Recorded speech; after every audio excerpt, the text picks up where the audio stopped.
In the debate over the destruction of the World Trade Center, two important organizations have played a major role. One is NIST, the National Institute of Standards and Technology, which was officially tasked by the U.S. government to investigate the collapse of the three skyscrapers. In 2005, NIST presented their final report on the collapse of the Twin Towers, and in 2008, the one on Building 7.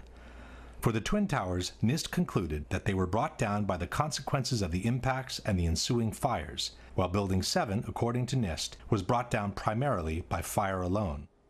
In other words, they fully confirmed the official version by the U.S. government. The other organization to bear weight on the debate has been Architects and Engineers for 9/11 Truth, an association of professionals in civil construction founded in 2006 by San Francisco architect Richard Gage. Architects and Engineers lists over 2,000 experts in structural engineering, science of materials, architectural design, fire protection, science of construction, metallurgy, and even experts in controlled demolitions. Since they've entered the fray, Architects and Engineers has brought to the table a solid amount of scientific information refuting the official explanation by NIST on the collapses and confirming the theory of controlled demolitions instead.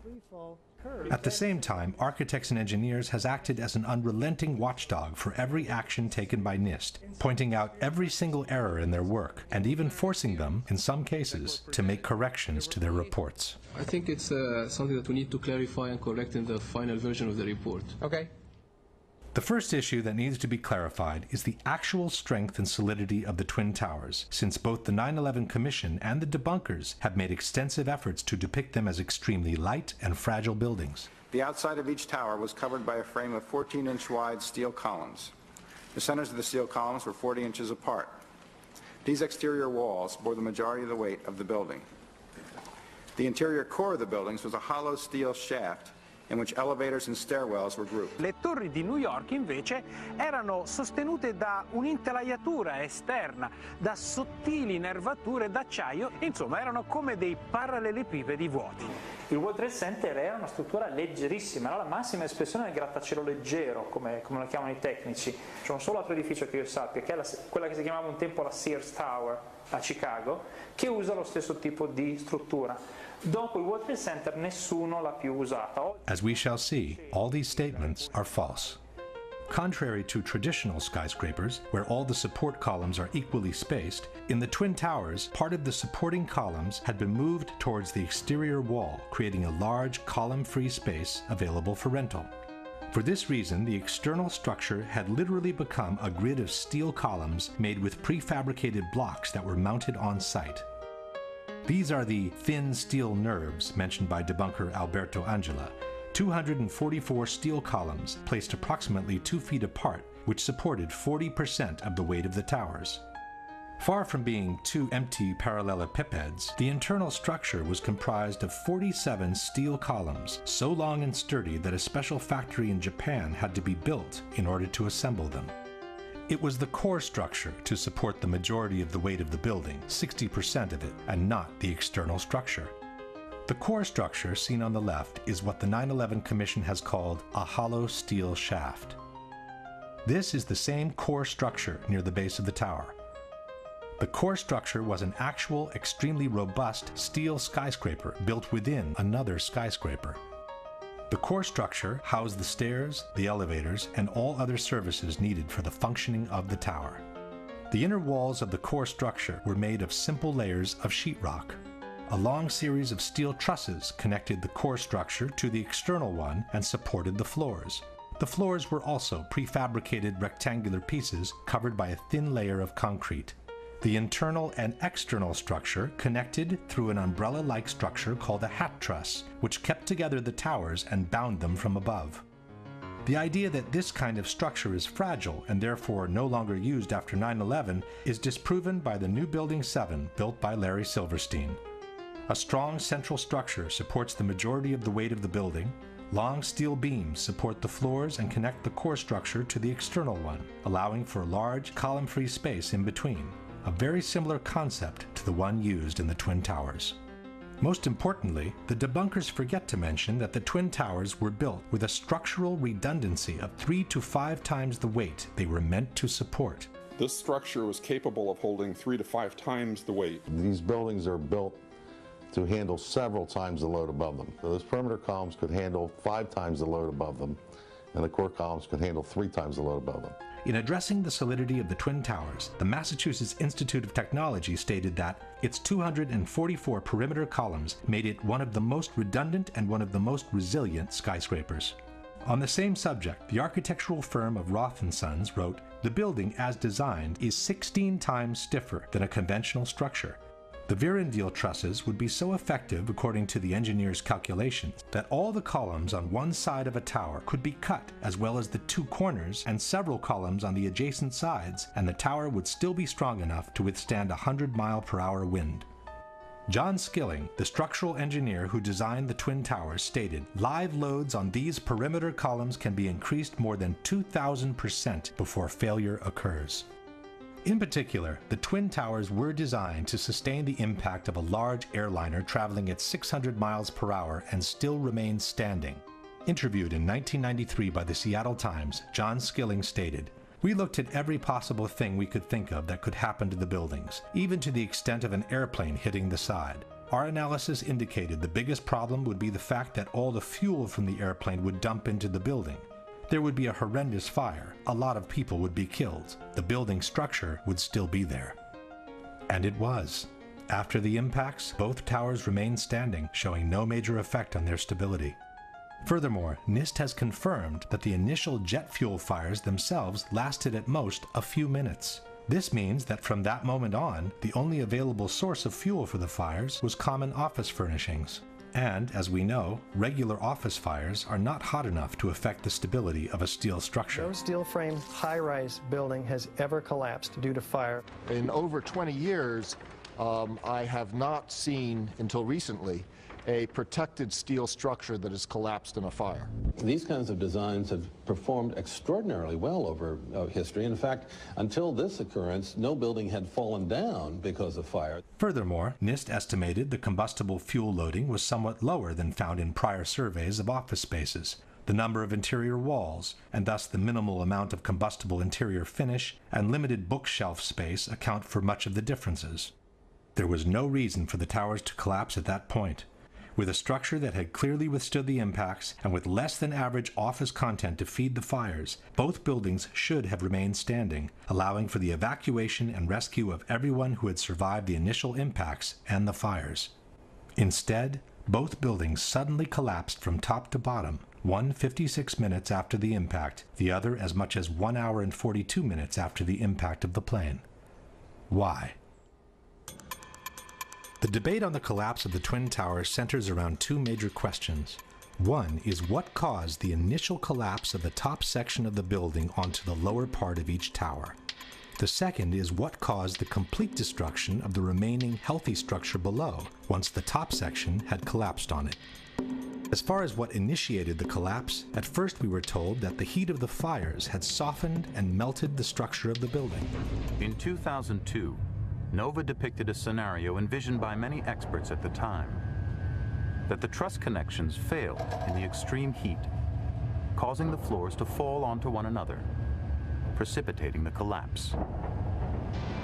As the steel began to soften and melt, the interior core columns began to give. Then you had this sequential failure that took place where it all pancaked one after the other.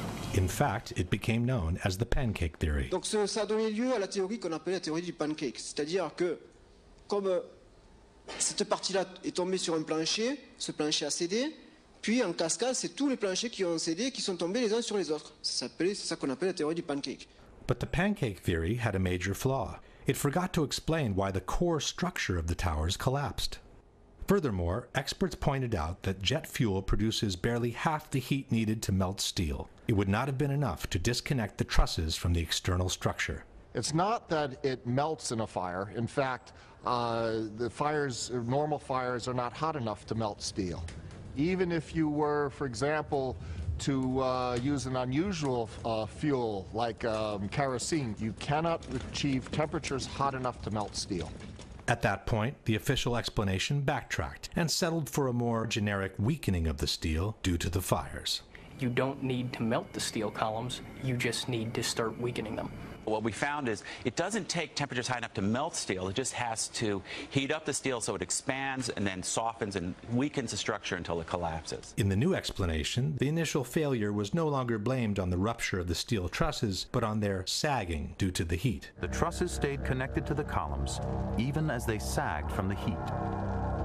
They pulled on the columns, bowing them inward nearly 5 feet in some areas, until the columns reached the breaking point. Il ciclo continua ad ardere, sta scaldando l'aria e scalda l'acciaio del solaio soprastante, che a questo punto comincia a flettersi, perde la propria resistenza ai carichi, si flette, tira in dentro le colonne, e a un certo punto le colonne della facciata, che sono portanti, portano circa il 40% del peso della struttura, si rompono. Suddenly the column snapped, and as a result the entire top of the building came down pretty much in free fall because the kinetic energy that was unleashed was just huge. NIST also maintained that the impact of the airplanes widely dislodged the fireproofing from the trusses, hastening the process that eventually caused them to sag. It should be noted that NIST made the dislodgement of the fireproofing a necessary condition for the towers to collapse. The buildings would not have collapsed under the effects of the airplane impact and the jet fuel ignited multi-floor fires. And the reason it collapsed is because the fireproofing was dislodged. But the theory of the sagging trusses created even more problems than the one before. First of all, there is no proof whatsoever that the fireproofing from the steel had been widely dislodged by the impacts, as NIST has maintained. The steel structure of a skyscraper is elastic, not rigid, and it absorbs the impacts by slowly swaying back and forth, not by vibrating. The building swayed slowly one way toward the Hudson River to the west. And by the time it came back, I just jumped up and just had to get out of the elevator. In fact, there are good reasons to believe that the fireproofing from the steel was not dislodged at all, as in the following example. This is James Glanz for the New York Times. When the plane hit the North Tower between the 94th and the 98th floors, Steve McIntyre, an engineer for the American Bureau of Shipping, was reading his email on the 91st floor. The plane hit, and I think he described it as the biggest wham he'd ever heard. But there wasn't much shaking. His email was still there after the impact. He was still staring at a glowing screen.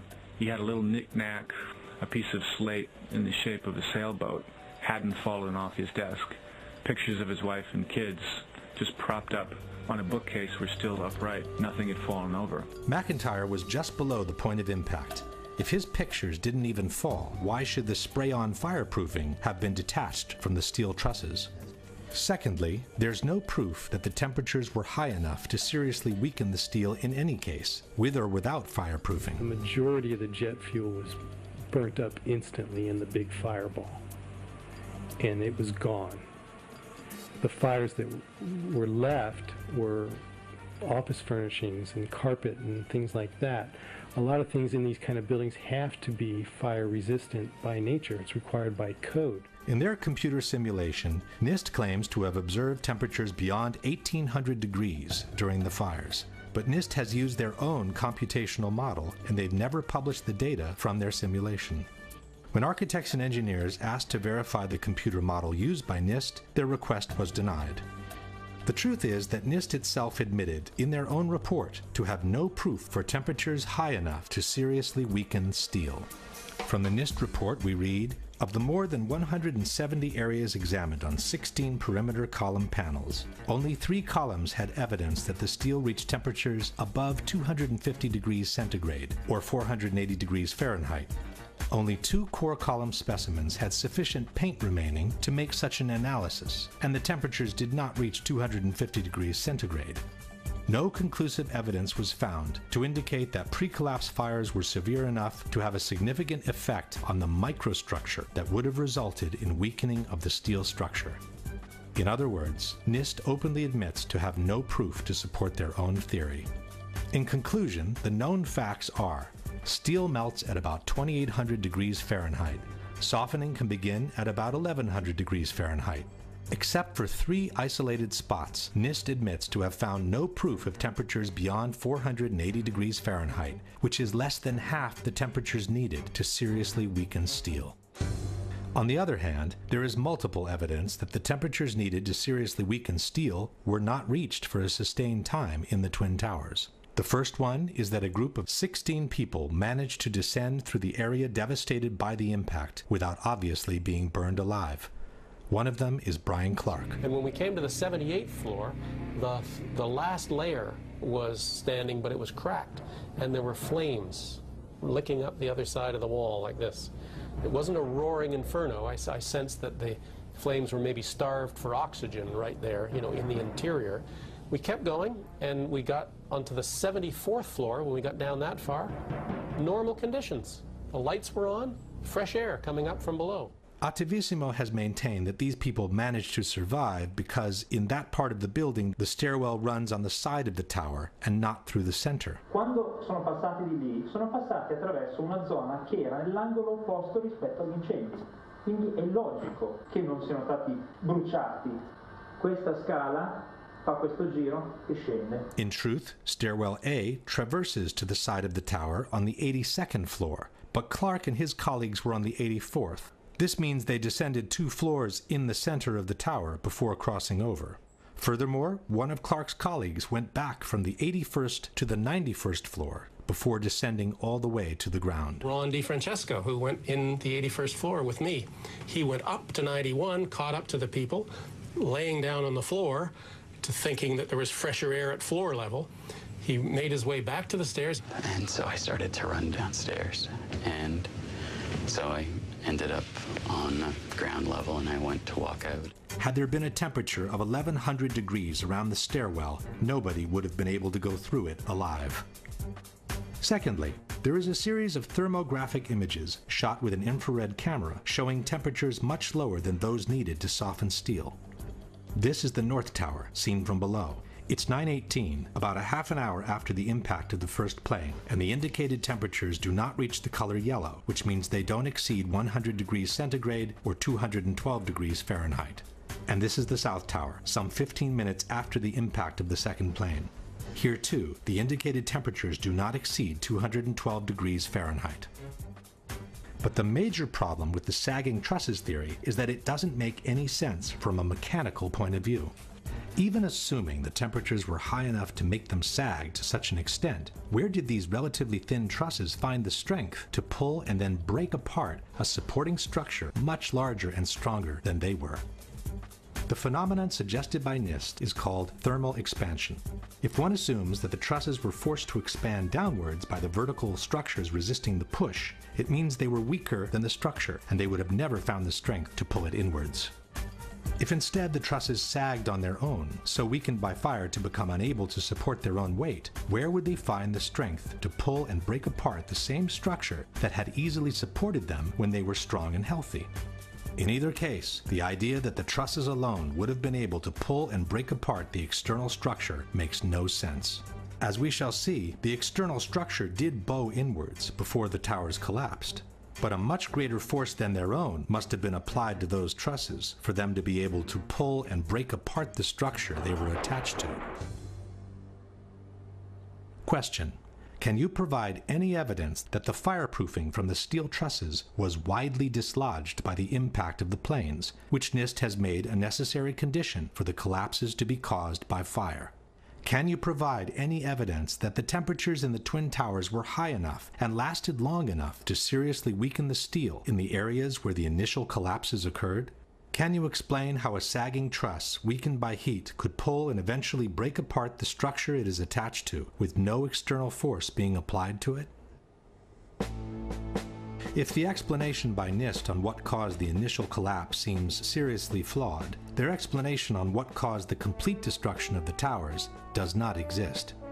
Within more than 10,000 pages filled with technical data of relative importance, in a footnote on page 82 of the NIST report we read, the focus of the investigation was on the sequence of events from the instant of aircraft impact to the initiation of collapse for each tower. For brevity of this report, the sequence is referred to as the probable collapse sequence, although it does not actually include the structural behavior of the tower after the conditions for collapse initiation were reached and collapse became inevitable.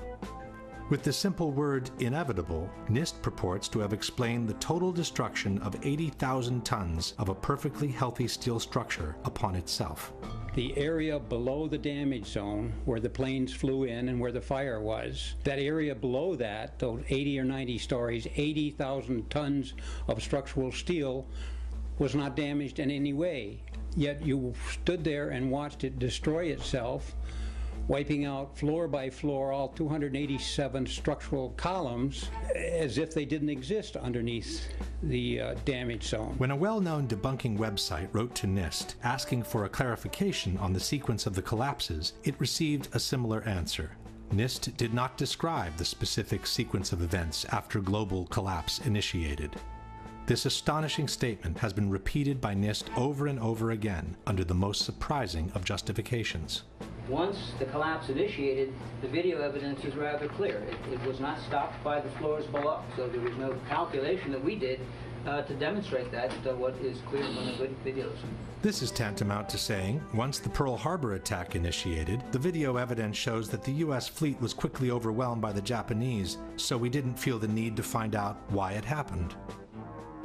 To make up for this embarrassing void, the debunkers often point at some independent studies which purport to explain the collapses by gravity alone. Ci sono opere tecniche come quelle che vedete citate qui che analizzano in estremo dettaglio la dinamica del crollo delle torri gemelle e non trovano niente di strano. The study most quoted by debunkers is called What Did and Did Not Cause the Collapse of the WTC Twin Towers in New York by Czech engineer Zdeněk Bazant.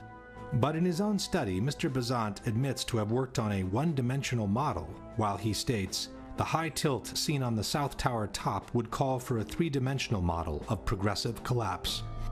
In any case, it is not up to private studies to explain the collapse of the Twin Towers. NIST received $20 million of taxpayers' money to determine why and how World Trade Center 1 and World Trade Center 2 collapsed following the initial impacts of the aircraft, and to this day they have not done so.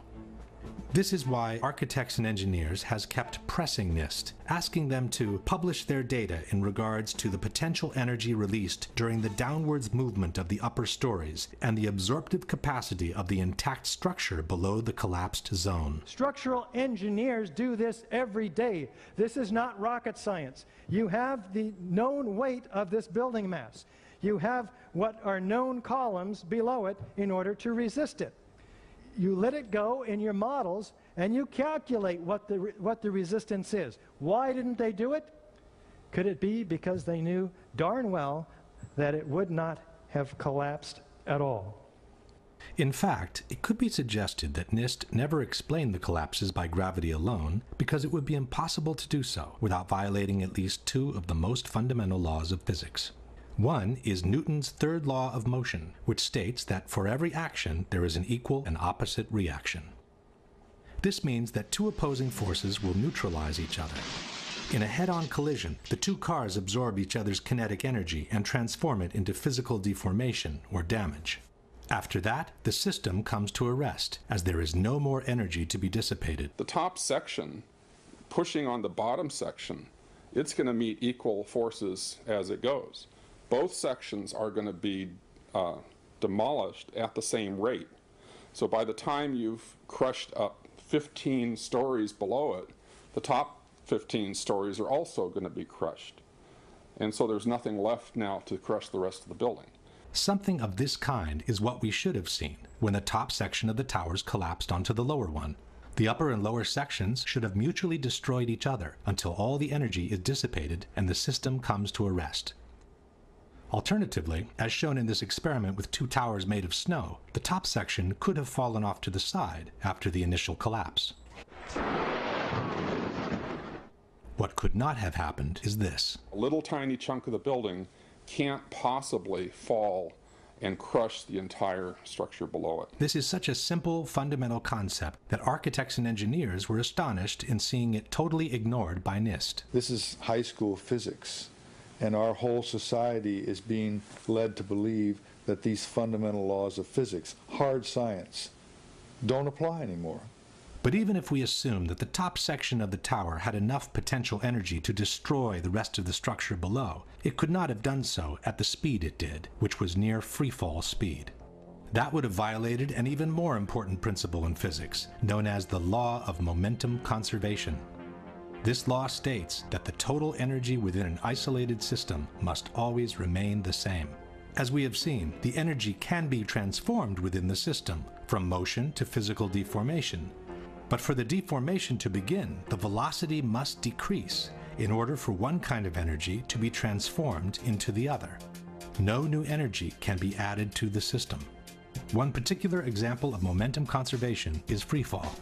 Freefall happens when the only force applied on an object is gravity. This means that all the potential energy contained by the object is converted into vertical motion. As soon as the falling object hits an obstacle and breakage occurs, the speed must decrease because some of its energy needs now to be converted into physical breakage.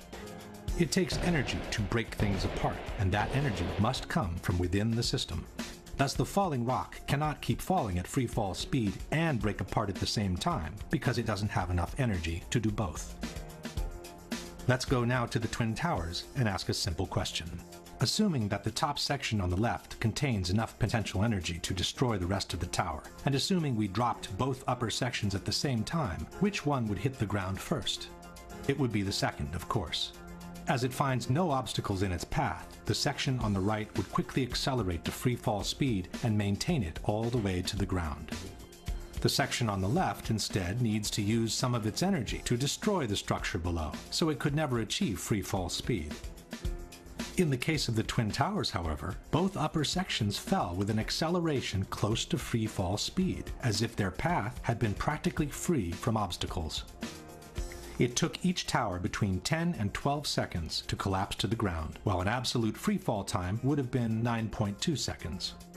In other words, both upper sections of the towers found enough energy to destroy 80,000 tons of healthy structure below, while accelerating to near freefall speed. This is, as we have said, absolutely impossible by gravity alone. The law of momentum conservation won't allow it. A building cannot do free fall with a huge steel structural system in place to support it. The Twin Towers could not have come straight down through the resistance of 80,000 tons of structural steel at the speed of practically free fall. That just would not happen. If in fact it actually hit and made an impact, it was effectively crushing anything, pushing hard on this core structure below it, the core structure is going to push back equally hard.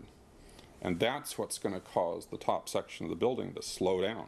As energy is drained away from the system to deform those members, it would slow down the descending mass and cause a descent at less than free fall speed. There is only one way for those buildings to have collapsed at the speed they did. The buildings fall at a speed which can only occur if the structure has been removed, the vertical structure. The same Shyam Sunder from NIST has acknowledged that free fall can only be achieved with the absence of a structure below. Free fall time would be an object that has no structural components below it. But what could have removed the supporting structure below, since the falling section didn't have any extra energy to do so? The fact that it's coming down at free fall says all of the energy is being used to just make it go straight down, which means it's coming down through itself and not breaking up the building as it goes.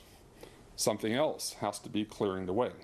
There is only one known way to allow that kind of acceleration while removing the supporting structure. A building cannot do free fall without it being blown up. That's the only way it could come down at free fall. The only way that a building can accelerate as it collapses is by having pre-engineered, precisely timed, and precisely placed explosives. In other words, controlled demolition.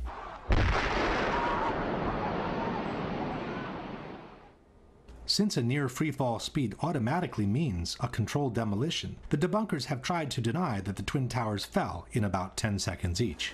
Tempi di crollo, si parla di 10 secondi, tempo di caduta libera, esatto, ma i tempi di crollo delle torri gemelle non sono quelli di una caduta libera. Sono, sulla base dei video disponibili, di almeno 16 secondi. Basta ascoltare la durata del boato.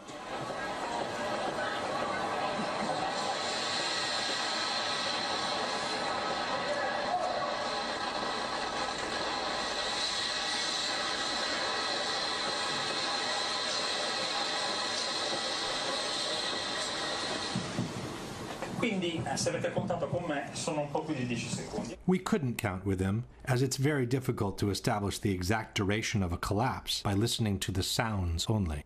Furthermore, a couple of seconds more or less would not make a big difference, as the time for the transfer of momentum between each collapsing floor must be considered anyway. So a floor impacting on a floor below would transfer momentum, and that floor, those floors would transfer momentum such that in the Twin Towers, if you didn't have any columns whatsoever, it would still take a minimum of 30 seconds for these towers to collapse.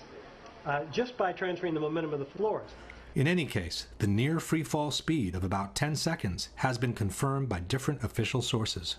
The 9/11 Commission wrote that the South Tower collapsed in 10 seconds.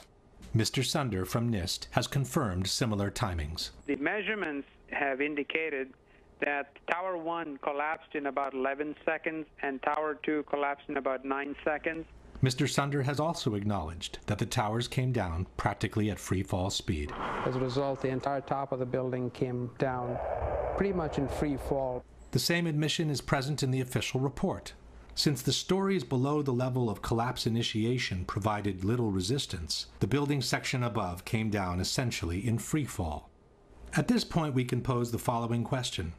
Given that the building section above came down essentially in free fall, given that for free fall to occur, no supporting structure must be present, and given that the falling sections didn't have any extra energy to destroy the structure below, can you suggest anything different from some kind of controlled demolition for the removal of the supporting structure, which was necessary for near free fall speed to be achieved? At this point, one may wonder what the response by the debunkers has been to all the scientific arguments presented by architects and engineers. There has been no response. All the debunkers have done is to either belittle this association of professionals or to ignore it altogether. Et pour les ingénieurs, quand vous regardez les ingénieurs qui ont signé, alors là, c'est hallucinant. C'est-à-dire que vous avez des ingénieurs en électricité, en hydraulique, en sûreté nucléaire. Enfin bon, c'est vraiment la tour de Babel de l'ingénierie. Les personnes qui sont compétentes en calcul de structure, alors je les ai regardées, une petite trentaine, je suis généreux. Hein. Whether the experts in structural engineering are 30 or 300, it should not make any difference. It's their arguments that must be refuted, and Courant has never done so. Attivissimo instead has chosen to belittle architects and engineers as a whole by terming all its members as gymnasium builders. Abbiamo soltanto Richard Gage e I suoi 1200 costruttori di palestre che dicono ma secondo noi. But Attivissimo has never responded to their arguments either. But the most shocking statement comes from Popular Mechanics. In their book, Debunking 9/11 Myths, they wrote, "Not one of the leading conspiracy theorists has a background in engineering, construction, or related fields." This statement appears both in the original publication, dated 2006, and in the revised edition, published in 2011. By then, architects and engineers had been active for almost 5 years, listed more than 1,300 experts in civil engineering, had made presentations in 20 different countries in the world, and had been invited on national television several times. And what caught my eye is their claim that more than 1,300 architects and engineers examined the evidence about Building 7's collapse and disagree with the official report issued by the National Institute of Standards and Technology. I certainly am much more open-minded about it than I was, and it is because of the involvement of the 9/11 families and all these engineers and architects. Clearly, they know more than I do. The truth is that from the moment architects and engineers has entered the fray, not one of their scientific arguments disproving the official version and confirming the theory of controlled demolitions has been refuted in any way by the debunkers or by anyone else. Let's now return to the previous question, which is still unanswered. What caused the initial collapse of the upper section of the towers onto the rest of the building? As we have seen, there was a bowing of the facade before the collapse, but the trusses didn't have any strength of their own to cause such a massive bending of the external structure. If explosives were used, however, and this part of the core structure was made to collapse first, then the trusses would have had enough strength to pull along the facade and to initiate the global collapse. In fact, it was observed that the antenna from the North Tower begins dropping slightly before the top section of the building collapses, which indicates the central structure was destroyed first. Even though a controlled demolition seems the only valid explanation for the collapses, the debunkers have brought different arguments against this possibility. The first argument is that it would have been impossible to place the explosives under everyone's eyes. It would take an army of workers. It would take months. So this idea that, some crew dressed in black could sneak in the middle of the night and wire a building like that to be demolished is just, it's absurd. Ipotizziamo che siano veramente state minate. Come si fa? Entrano di nascosto delle persone, portano dell'esplosivo. Scusi, sa, devo lasciare qui questa serie di zainetti. Non ci faccia caso, poi spariscono. There are, however, different facts to be considered. The first one is that in the months previous to 9/11, a major renovation of the elevator system in both towers was undertaken. From the March 2001 issue of Elevator World, we read, Ace Elevator undertook what was perhaps one of the largest, most sophisticated elevator modernization programs in the industry's history at New York City's prestigious World Trade Center. No one is suggesting that this company had anything to do with the possible planting of explosives. But such an extensive renovation process would have certainly provided the cover for a special team to access the internal structure of the buildings at any given time. As explained by Richard Heumann, Chief Electrical Engineer for the Twin Towers, the elevator shafts gave direct access to the core columns. I'm very familiar with the interior structure that surrounded the elevator shafts. And, of course, their access to the elevator shafts gave them total access to the surrounding core columns, the interior of the core columns. Secondly, the movement of heavy equipment on floors that were supposedly empty was noticed in the weeks leading up to 9/11. Scott Forbes worked for a financial institution on the 97th floor of the South Tower. It must have been at least 4 to 6 weeks before 9/11. It was like rebuilding work going on upstairs. The tenants, the people from Aon who had been were moved somewhere else, the offices were just vacant. And there was a lot of heavy machinery building work going on. It was almost like pneumatic drills and lots of hammering, so much so that the floors were shaking. That's how noticeable it was. It was almost as if something heavy was being moved and then it was being taken off wheels, and it was like, boom. Our floor underneath literally shook. You could feel the weight above you. William Rodriguez, an employee at the Twin Towers for more than 20 years, recalls a similar experience. As I stood there on the 33rd floor, I heard very strange noises on the 34th floor. I heard very heavy equipment being moved around, and it sounded like dumpsters with metal wheels being moved around, and I got scared because I knew it was an empty floor. Nobody was supposed to be there. As a matter of fact, not even the elevators stopped there. You have to have a special access key to open the door on the 34th floor. Thirdly, after the 1993 attack, bomb-sniffing dogs had been adopted in the security system of the Twin Towers. But on Thursday, September the 6th, bomb-sniffing dogs were abruptly removed, according to a security guard, with no apparent reason. And lastly, there was an unprecedented power down in the South Tower on the very weekend before 9/11. For the first time in 30 years, all the security systems in the building had become useless at the same time. People could come and go as they pleased, even in protected areas, without being seen nor recorded by surveillance cameras. The previous weekend, there had been a power down.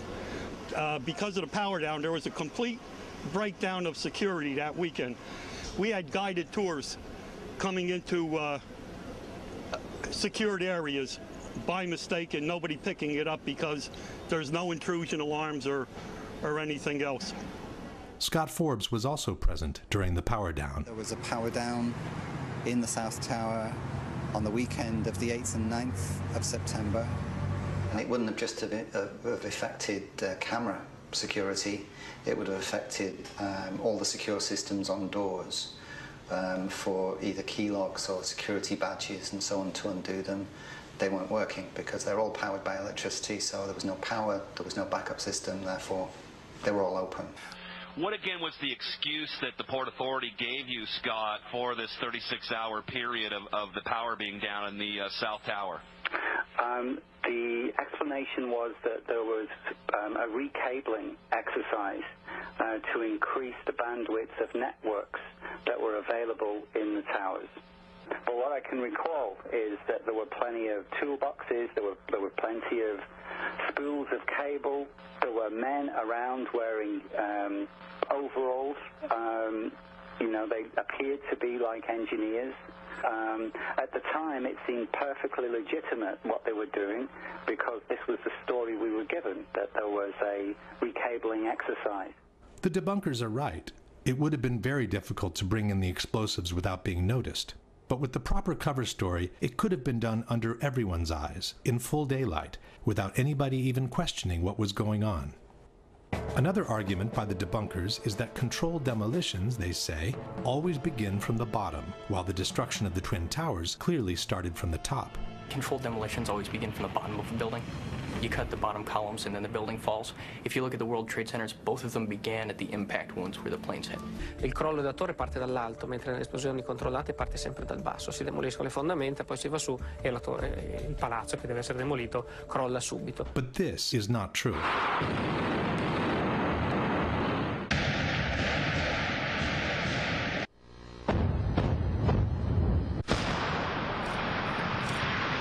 Every controlled demolition can be designed according to the needs. In fact, sometimes it's not a good idea to start from the bottom.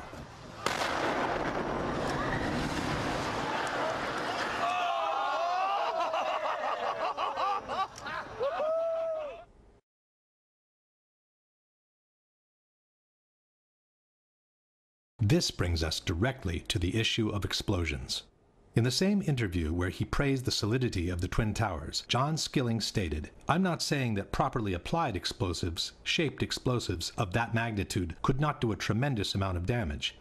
I would imagine that if you took the top expert in that type of work and gave him the assignment of bringing these buildings down with explosives, I would bet that he could do it." On September 11, there were dozens and dozens of loud explosions reported by firefighters, policemen, journalists, and regular citizens, both before and during the collapse of both towers. For all these explosions, however, the debunkers have a blanket explanation. The witnesses were confused. They were not real explosions. È interessante notare che tutti i testimoni che parlano di esplosioni le hanno sentite, nessuno le ha mai viste. There are things that happened inside the building, pieces coming loose as a result of the extreme impact, very well may have been interpreted as explosion. Molto spesso I profani parlano di explosion, ma non intendono strettamente la carica di dinamite che fa boom, parlano di botto, di boato, e il boato può essere dovuto a tante ragioni. What's an explosion sound like? Most people don't know because most people have never heard one.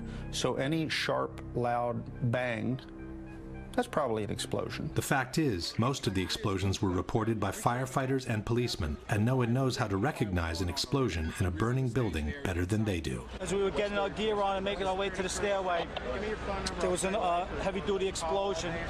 Everybody just started running for the door. Everybody was trapped. New York's bravest never had a chance. We really never even got that close to the building. An explosion blew and it knocked everybody over. The whole time you're hearing boom, boom, boom, boom, boom. So I think I know an explosion when I hear it.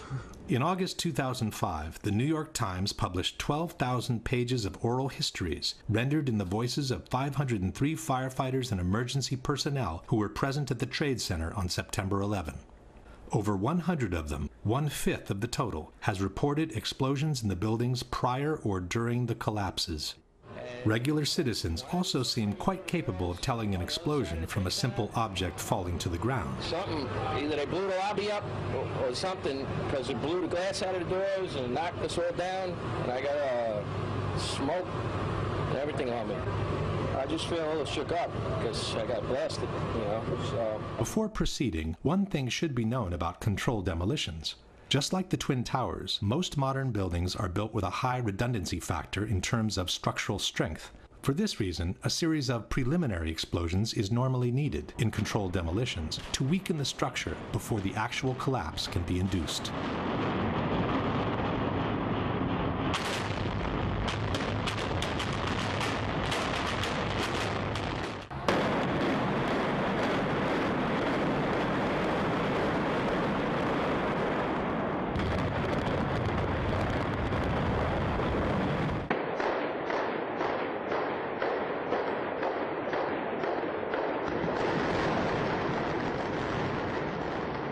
Obviously, in the case of the Twin Towers, it would not have been possible to set off the preliminary explosions all at once, just before the collapse.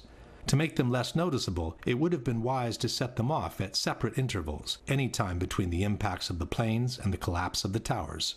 For this reason, it's important to keep in mind the exact chronology of the events. 8:46, first impact into the North Tower. 9:03, second impact into the South Tower. 9:59, collapse of the South Tower. 10:28, collapse of the North Tower. 5:20 in the afternoon, collapse of Building 7. Witnesses normally call first explosion the one that came with the impact of the planes, while they call secondary explosions all those that took place in separate moments between the impacts of the planes and the collapse of the two towers. We got that first secondary explosion really got us spooked because we were in the building. Then there was those secondary explosions and then the subsequent collapses. We've heard reports of secondary explosions after the aircraft impacted. According to several witnesses, there was a secondary explosion that took place in the basement of the North Tower just before the plane hit the building. At 8:30, he says he was headed to level B4 in Tower 1, 4 stories below ground. I go downstairs, the foreman tells me to go to remove the containers. As I'm walking by the main freight car of the building in the corridor, that's when I got blown. I mean, the impact of the explosion, of whatever happened, it threw me to the floor. Morelli then remembers a second explosion, separate from the first. I was racing, I was going towards a bathroom. All of a sudden, I opened the door, I didn't know it was a bathroom, and all of a sudden a big impact happened again. And all the ceiling tile was falling down, the light fixtures were falling. According to the 9/11 Commission, it was the jet fuel pouring down the elevator shafts that caused the explosion in the basement. From the final report we read, a jet fuel fireball erupted upon impact and shot down at least one bank of elevators. The fireball exploded onto numerous lower floors, including the B4 level, 4 stories below the ground. But the witnesses described an explosion that took place in the basement before the impact of the plane. Very strong. Boom! An explosion so hard that pushed us upwards. Upwards. And it came from the basement between the B2 level and the B3 level. And at that moment, I thought it was the mechanical room where they have all the pumps and the generators for the building, that maybe a generator just blew up on the basement. Now, 20 years in the building, you know something that comes from the bottom and something that comes from the top. And when I went to verbalize that it was a generator, we hear, boom, all the way on the top, the impact of the plane on the top. 2 different events, 2 different times. There are others who remember several explosions after the one from below. It came from, I believe, at first we believed that it came from the mechanical room. Then we heard a series of other explosions that sounded up on the above levels of the building. I was in the B4 level, and on my way, I heard a bomb. So I says, probably the transformer again blew up. So I stepped back, finished what I had to finish, and I started towards the door again. And there come a big blast with a big ball of fire. The 2 separate explosions were recorded at a distance of about 9 seconds from each other during a business meeting that was taking place in a building nearby, 1 Liberty Plaza.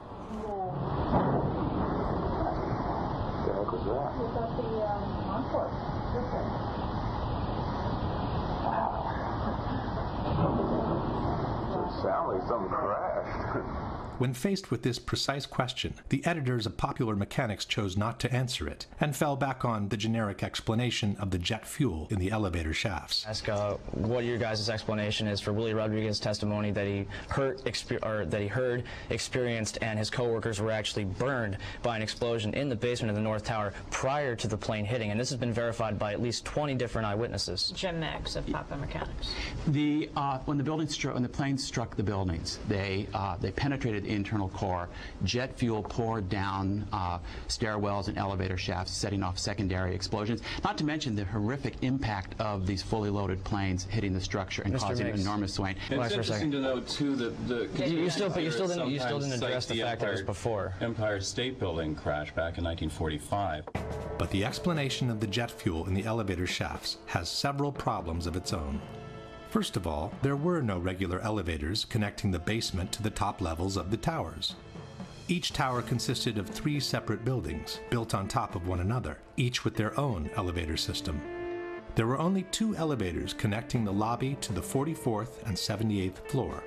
But the plane struck on the 95th floor, which means the fuel could not have poured down these elevator shafts. There were only 2 banks of elevators that went all the way from the basement to the top of the towers, and they were mostly used by maintenance people. In one of these elevators was Arturo Griffith. Well, I was on my way from B2 to 49th floor. Not only didn't Griffith get cremated by this supposed ball of fire, but he also remembers 3 separate explosions. And there was a loud explosion and the elevator dropped.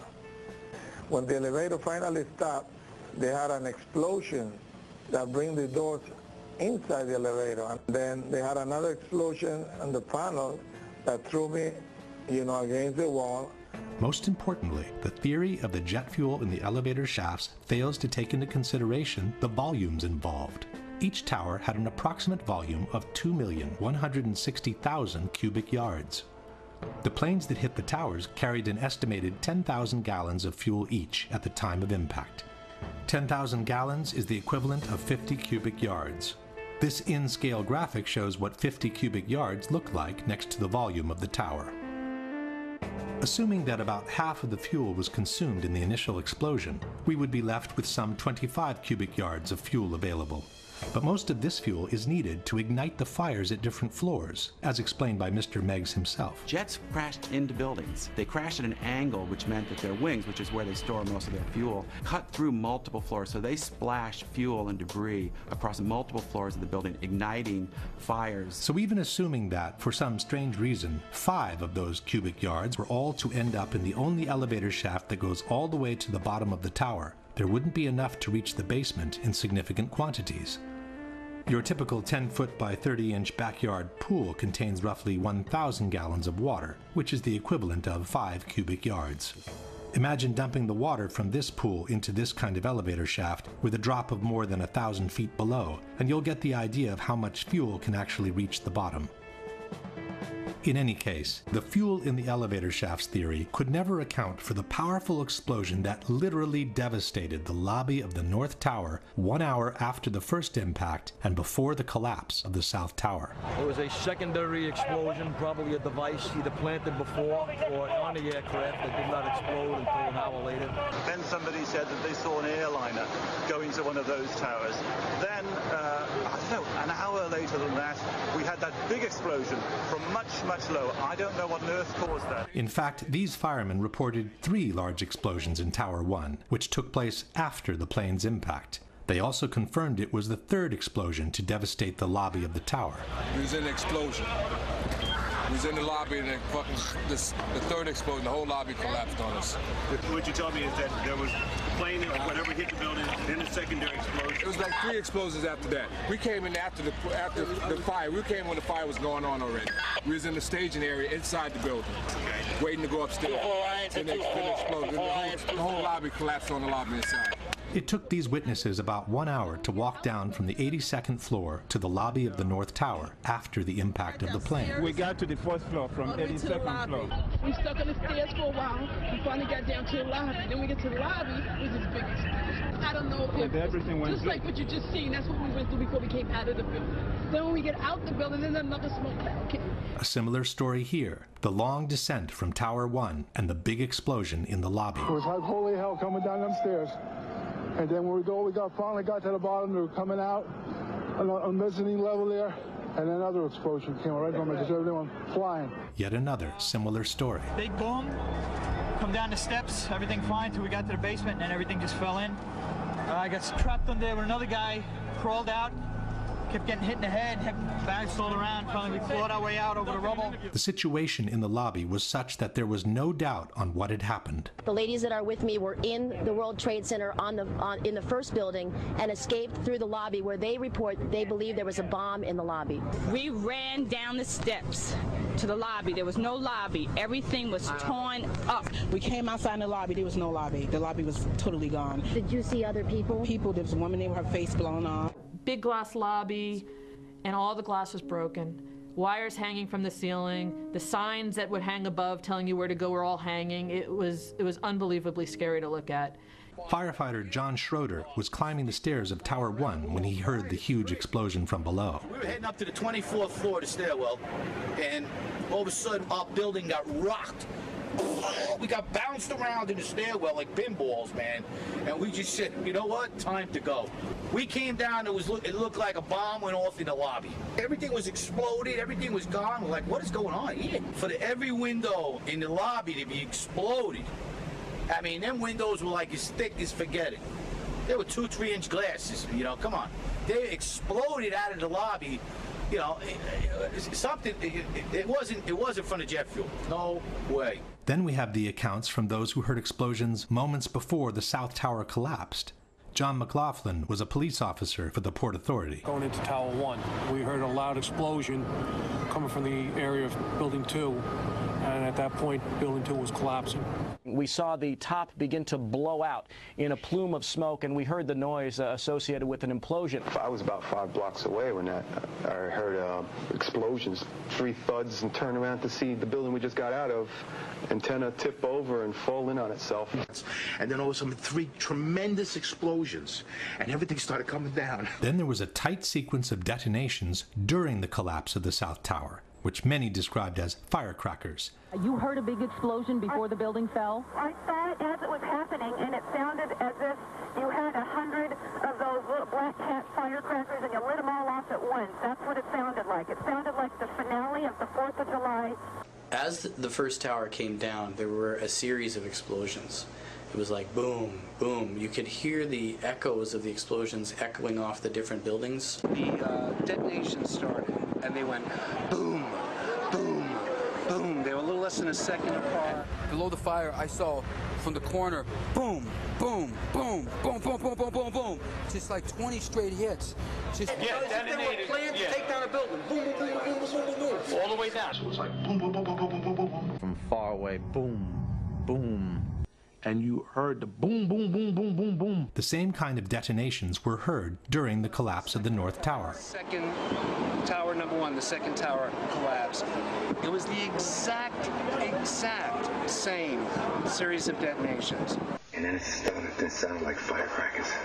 Crack, crack, crack, crack, crack. And we looked up, and the second tower was coming down. The debunkers doubt that there were explosions, they say, because no explosions were recorded in the videos from the collapses. Le demolizioni fanno rumore, fanno dei botti estremamente precisi, fortissimi come li avete sentiti. Come mai nelle immagini delle torri gemelle non ci sono le esplosioni, ma c'è un solo boato continuo? Lorsqu'il y a une explosion, on la ressent. On la ressent comme il faut. Ça se mesure, on l'enregistre. Aucune bande de son ne les enregistre.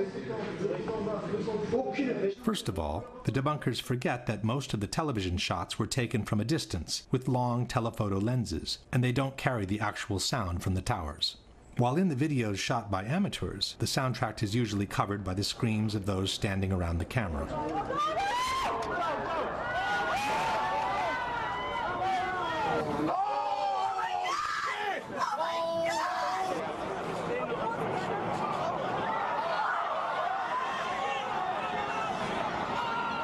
In any case, it's not true that no explosions were recorded by video cameras.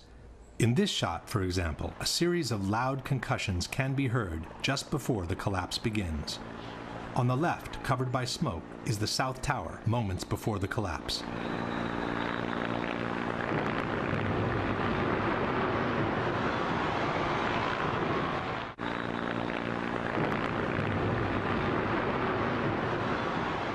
In this shot by ABC television, the initial explosion can also be heard.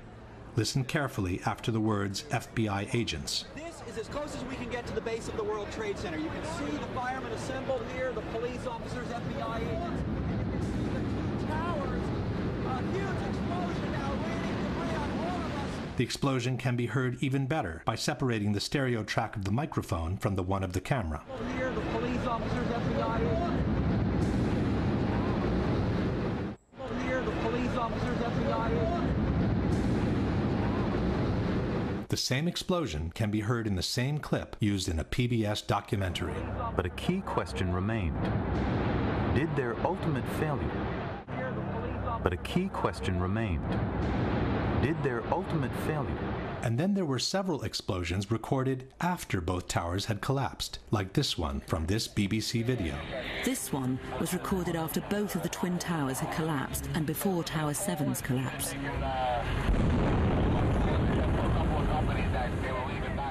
Amateurs also kept recording explosions after the collapse of both towers. It's now 11 o'clock. Still hear continuing explosions, but...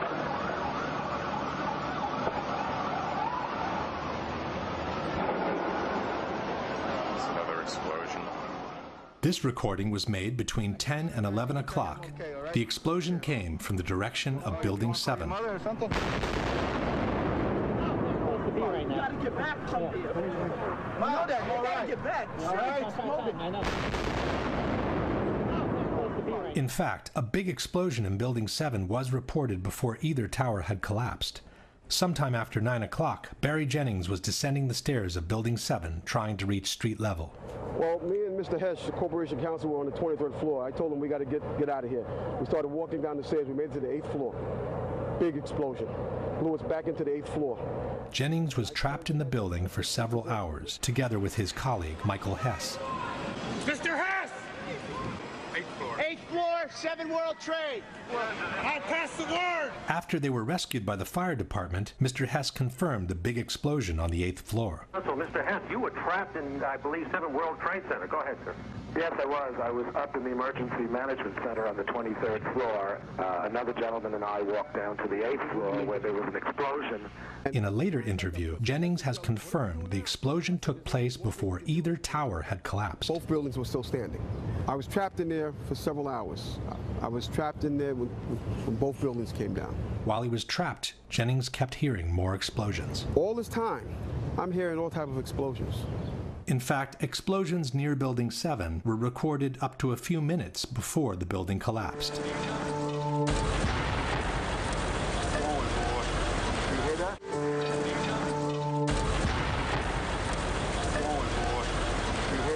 And finally, there is also someone who saw an explosion up close, through his very eyes. It's Ron DiFrancesco, the same person who had descended from the 91st floor of the South Tower all the way to the lobby. When he was exiting the building, he heard an explosion. He spun around, and a fireball was coming down the hallway at him. He put his arms up, blew him across Church Street. He woke up in the hospital 2 days later. Yeah, I had burns, they say, on 80% of my body, and I had a broken bone in my back, and I guess my ears were turned inside out just with the burns. My head was very swollen. You know, I had my contacts in, so they were melted to my eyes, and... To doubt the content of all these accounts does not mean to have debunked the claims of explosions. It means to willfully ignore dozens and dozens of dramatic testimonies which describe a story of September 11 quite different from the one we have been told so far. Question. Given that after the initial explosion and the ensuing fires, there wouldn't have been enough jet fuel left to pour down the elevator shafts in substantial quantities, can you explain the at least 3 separate explosions reported by multiple witnesses at the time of the first impact in the North Tower?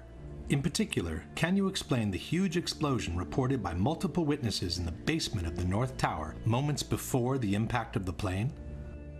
Can you explain what caused the huge explosion that literally devastated the lobby of the North Tower, according to multiple witnesses, about 1 hour after the impact of the plane and before the collapse of Tower 2?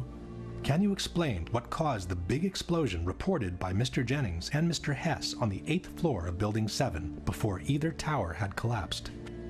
Can you explain what caused the multiple explosions recorded by different camera crews, including the BBC and CNN, after the towers had collapsed and before the collapse of Building 7? Can you explain how more than 100 witnesses, most of them firefighters and policemen, could have all been mistaken in reporting explosions at the Twin Towers on September 11?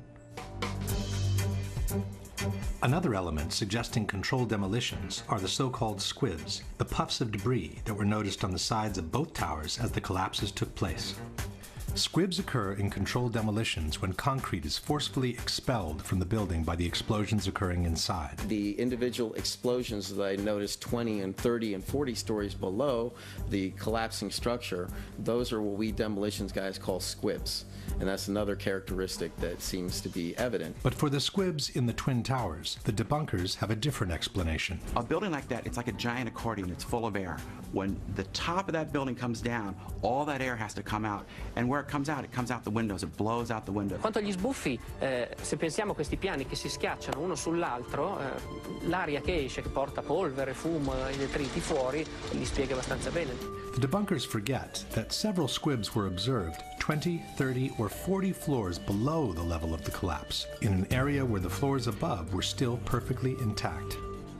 There is no smoke or concrete to be pushed out here when the collapse has only reached this level at this point. But even in this case, the debunkers have an explanation. Et ça s'explique justement par la communication des surpressions par les cages d'ascenseur. Alors là, c'est les cages d'ascenseur, mais il y a bien sûr aussi des escaliers. Donc ça aussi, et ça a permis donc cette évacuation de l'air, non seulement sur les côtés, mais aussi dans toute la tour, en mettant en pression le bâtiment. But elevators and stairs have doors at almost every floor. Had there been such a strong compression from above, it would have pushed with equal force on all the floors below, not just the one where the squib occurred. In any case, this is clearly not broken glass. Glass fragments from a window would not even be visible from such a distance. These are high-speed ejections of concrete and other solid debris, which can only be explained by a powerful explosion having occurred nearby. There is even one case in which the expulsion of material, and possibly a human being, takes place before the collapse has begun. You see that blowout? That.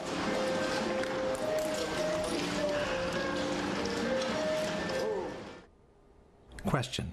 Given that what we see is clearly not glass from a broken window, but concrete and other debris, can you explain what caused the squibs observed 30 or 40 floors below the level of collapse? Technically speaking, squibs are just a particular case of explosions occurring below the level of collapse. But powerful ejections of concrete and other material have been observed throughout the entire collapse of both towers.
The result of such explosive force is the lateral ejection of large chunks of the external structure all around the towers. The spread of debris in a large radius around each tower, what we see is an outward explosion of material beyond the perimeters of each footprint. FEMA has documented a 1,200-foot diameter debris area around each tower where major chunks of the buildings were found.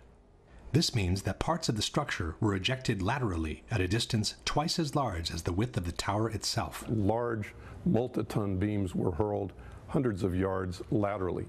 Gravity works vertically, not laterally. The debunkers contend that the material ejected laterally was only the aluminum foil covering the structure, not the steel beams themselves. Ces éléments qui sont là, certains disent, vous vous rendez compte des poutres qui font plusieurs tonnes? Non, ça c'est pas des poutres qui font plusieurs tonnes, c'est tout simplement le parement qui était prévu sur les tours, qui étaient des plaques d'aluminium qui étaient collées sur les poutres en acier. Les poutres en acier, elles sont là et là.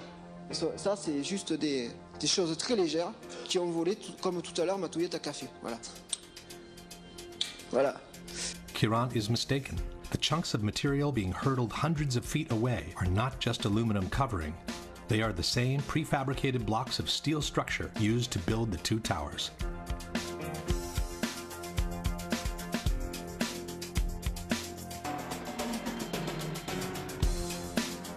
In this case, a person who has remained attached to a block of columns falling can give us an idea of the structural pieces being detached from the building. Several large chunks of structure ended up embedded in buildings nearby. David Chandler of Architects and Engineers has calculated the energy needed to hurtle some of these chunks of structure to such a distance from the buildings. Using special software, we can analyze motion on video clips frame by frame. I have placed markers on each frame so we can track a particular projectile. From the markers, we can get a data table and plot various graphs. The data here shows that the object we were tracking was shot horizontally at over 70 miles per hour. The energy needed to hurl a 4-ton girder at this speed is comparable to the energy needed to hurl a 200-pound cannonball 3 miles.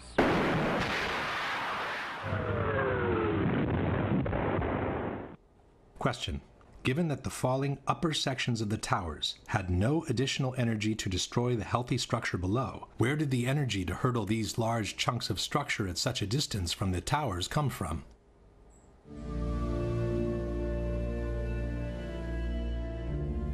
Once the smoke had settled and the recovery work commenced, more evidence pointing at controlled demolitions started to emerge. One example are the supporting columns cut at a 45-degree angle that were noticed sticking out of the ground.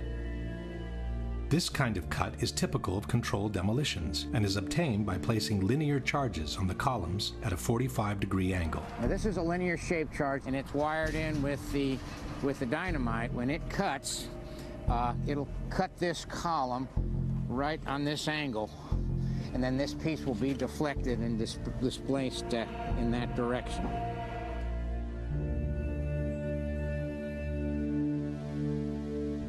Some of those cuts on the larger chunks of the structure, called candlesticks, were made by iron workers during the removal operations.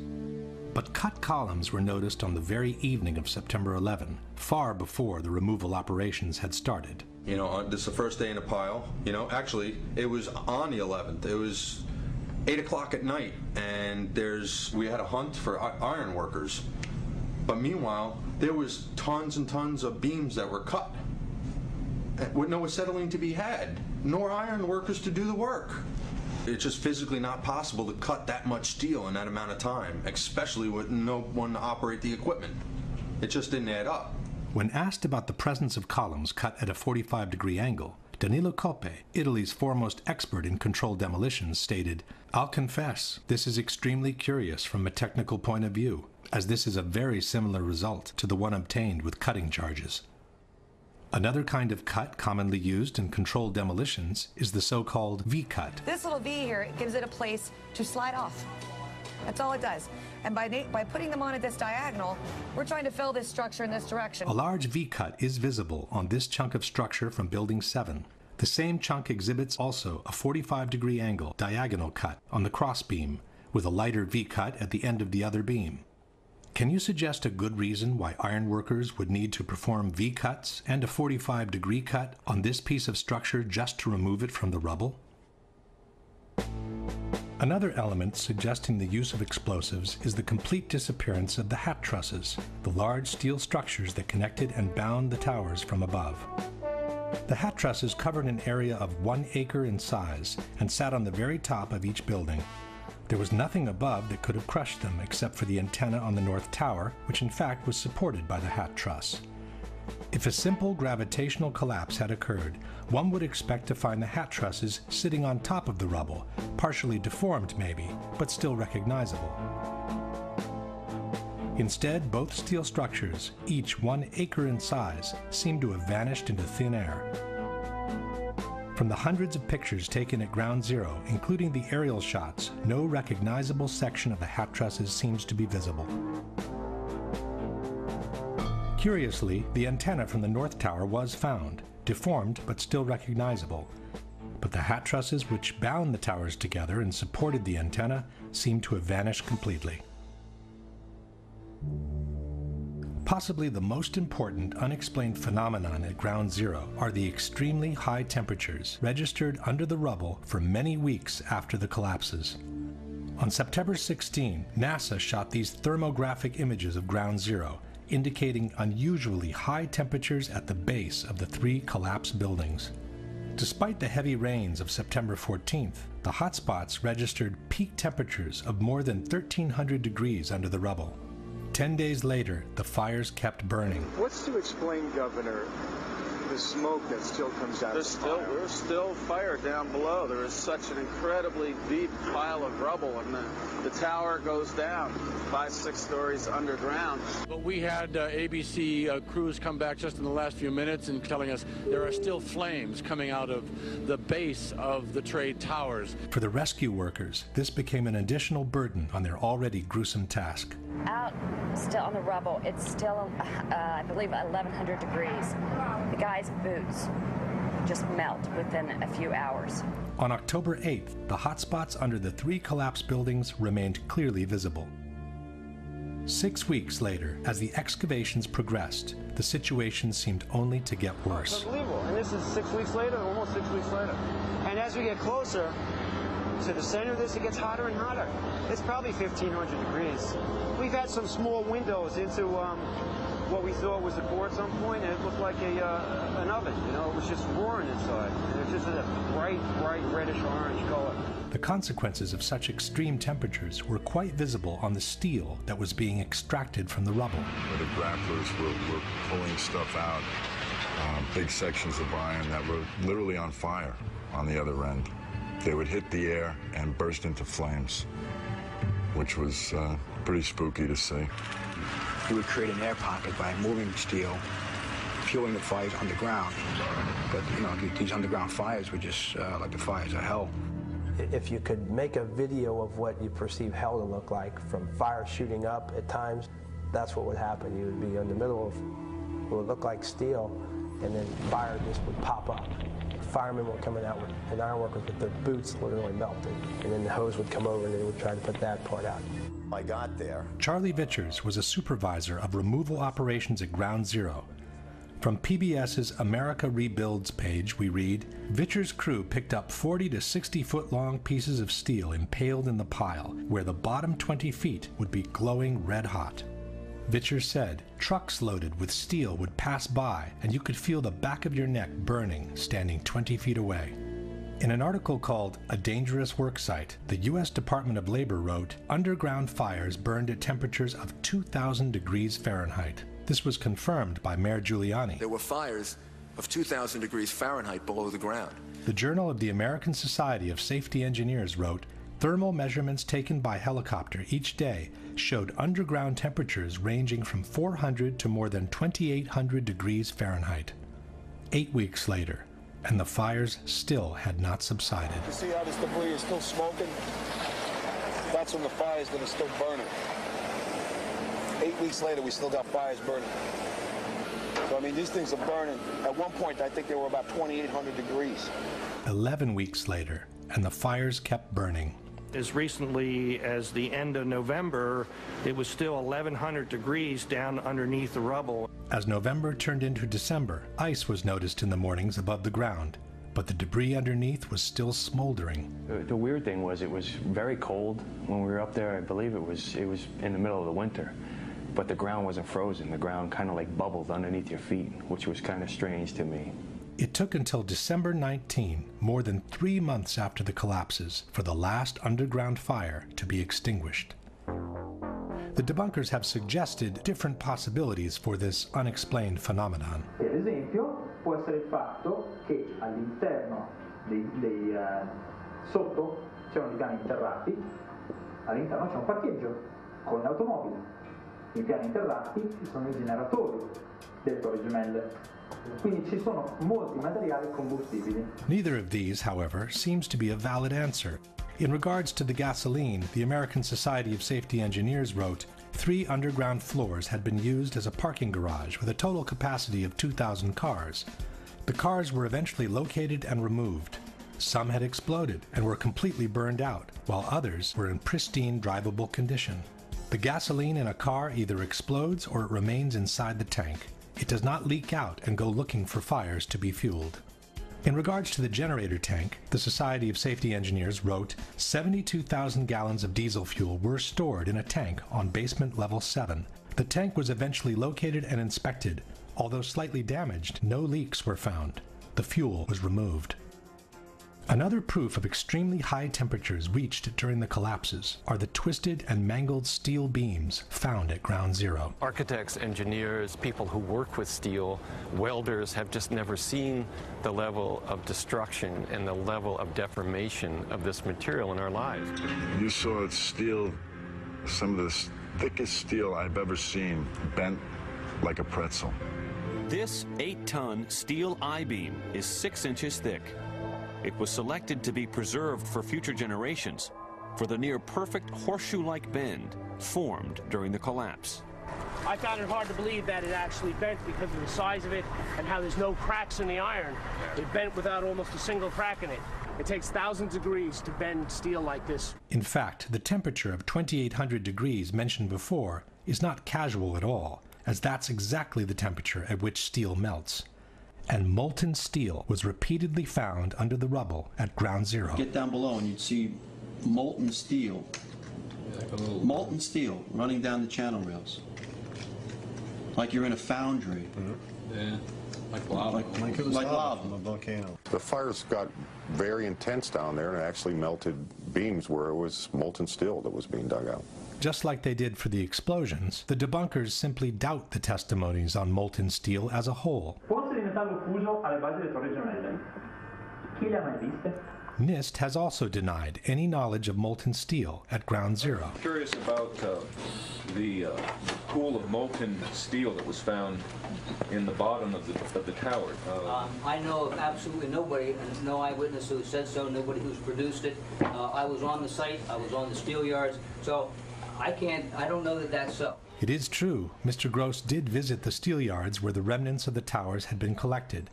But he must have been in a big hurry, as he didn't even notice the high degree of deformation of massive steel beams sitting only a few feet away. In any case, there are several highly credible witnesses who have reported the presence of molten steel at Ground Zero. Rich Garlock, a structural engineer working at Ground Zero, said, "Going below, it was smoky and really hot. Here, World Trade Center 6 is over my head. The debris past the columns was red hot, molten, running." A supervisor from the National Environmental Health Association, Ron Berger, stated, "Feeling the heat, seeing the molten steel, the layers upon layers of ash, like lava, it reminded me of Mount St. Helens." William Langevisha is the author of American Ground, a book containing detailed descriptions of the conditions at Ground Zero. One passage mentions streams of molten metal that leaked from the hot cores and flowed down broken walls inside the foundation hole. Greg Fushek, who provided the rescue workers with global positioning equipment, stated, "Sometimes when a worker would pull a steel beam from the wreckage, the end of the beam would be dripping molten steel." Peter Tully of Tully Construction said that he saw pools of literally molten steel at the World Trade Center. Marc Loiseau, president of Controlled Demolitions Inc., was told by contractors at Ground Zero about hot spots of molten steel in the basements at the bottoms of the elevator shafts of the main towers. Dr. Abalassan Astane, a professor of civil engineering at Berkeley University, examined the remains of the Twin Towers. He said, "I saw melting of girders at World Trade Center. If you remember the Salvador Dali paintings with the clocks that are kind of melted, It's kind of like that. That could only happen if you get steel yellow hot or white hot, perhaps around 2,000 degrees. Possibly the most authoritative account of all comes from Leslie Robertson, the engineer who had built the Twin Towers. We're down at the B1 level, and one of the firefighters said, I think you'd be interested in this, and they pulled off a big block of concrete, and there was like a little river of steel flowing. Again, ignoring all these testimonies does not mean to have debunked the presence of molten steel below the rubble. It just means turning a blind eye to what the actual situation at Ground Zero was after the collapse of the Twin Towers. And there's more. Concrete normally doesn't melt in regular fires. In fact, one of the reasons it's used in civil construction is its resilience to high temperatures. Yet molten concrete was found at Ground Zero. Preserved at the New York Police Museum, this artifact caption reads, "During recovery efforts, several handguns were found at Ground Zero, including these 2 cylindrical gun casing remains and a revolver embedded in concrete.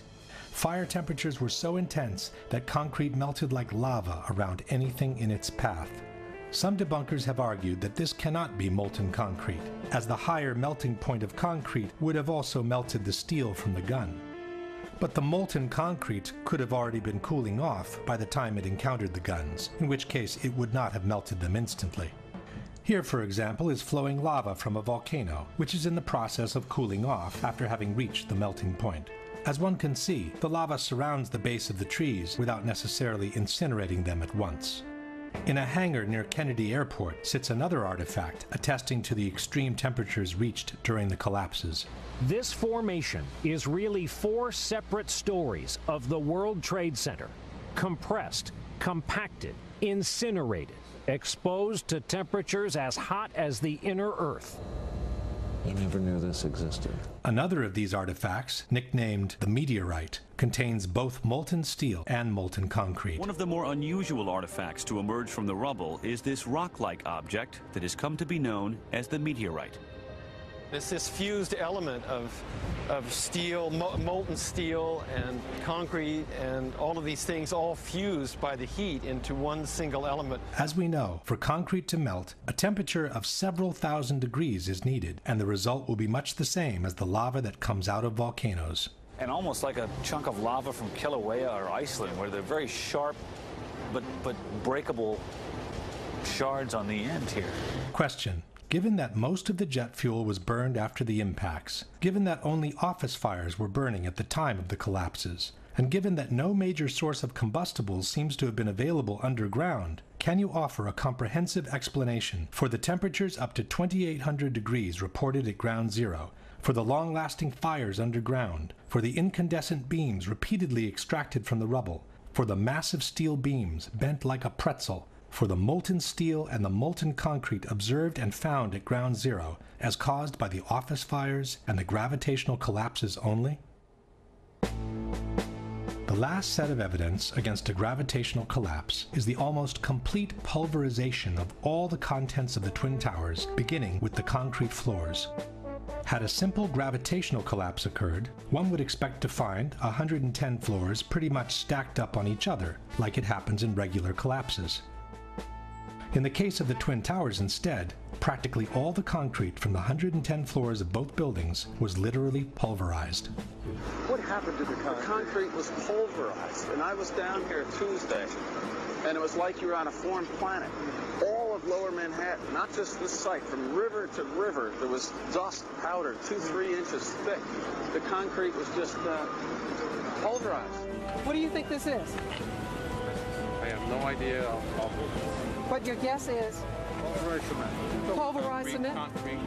The concrete. The concrete wasn't the only part of the buildings that was pulverized during the collapses. We're talking here about 43,600 windows, 600,000 square feet of glass, 200,000 tons of structural steel, 5 million square feet of gypsum, 6 acres of marble, and 425,000 cubic yards of concrete, turned in good part into a cloud. And then there were the contents of 110 floors of office space from each tower. It's hard to picture literally thousands of computers, desks, chairs, telephones, printers, and other office furnishings, floor over floor over floor, all enclosed in one building. This was one of the trading rooms of the World Trade Center. Had the floors simply collapsed on each other, all these things would have later emerged from the rubble, definitely crushed and torn, but still recognizable. Almost none of that was found. There wasn't much that you could say, you could describe. Everything was dust and metal. There was no typewriters, there was no chairs, there was no nothing. Everything had been crushed. Everything was pulverized. There was, there were no desks, there were no phones, there were, maybe now and then you find a fragment of something, but basically everything was just pulverized.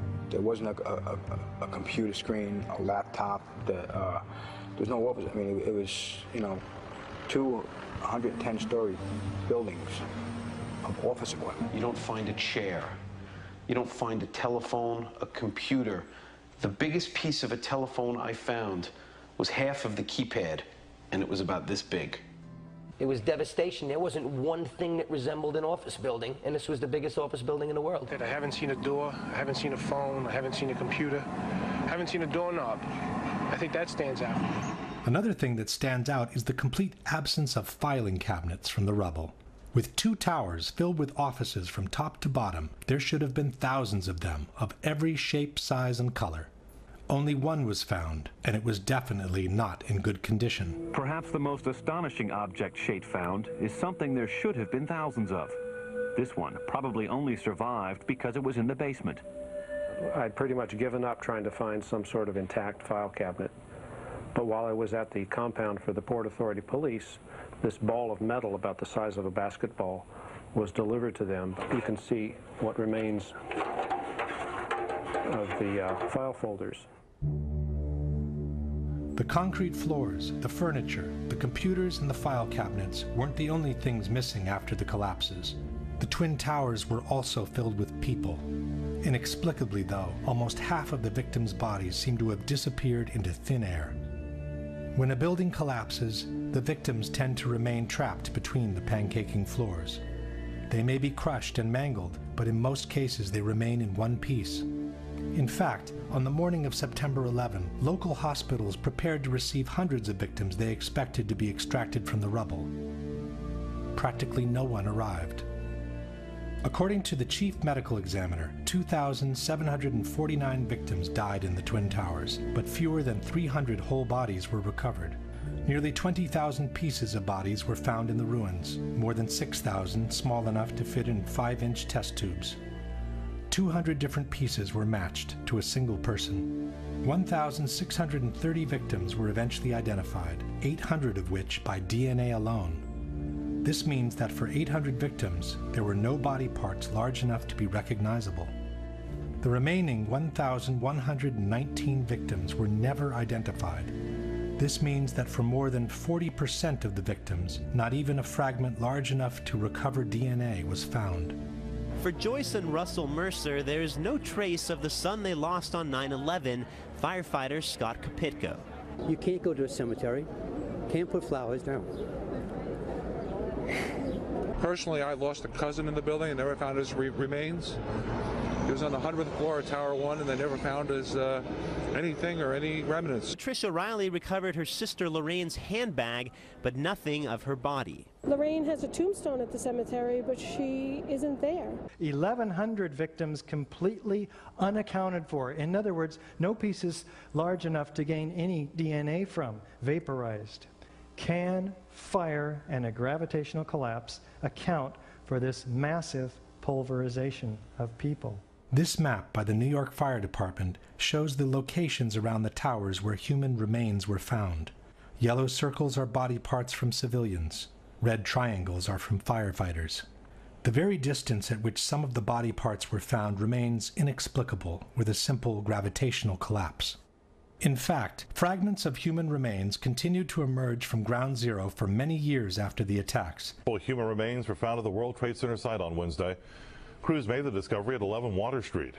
Another 4 possible remains were found at the Whole Road excavation site. The ME is also investigating other remains that were found about 2 weeks ago on the roof of 90 West Street.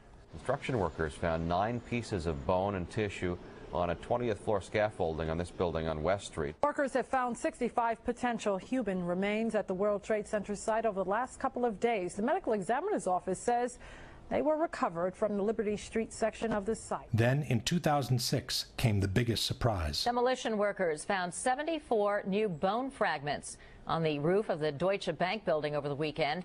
That's the most found since the end of major recovery operations at the site. The number of fragments found on the roof of the Deutsche Bank kept increasing by the day. Crews continue to find human bone fragments on the roof of the Deutsche Bank building next to the Trade Center site.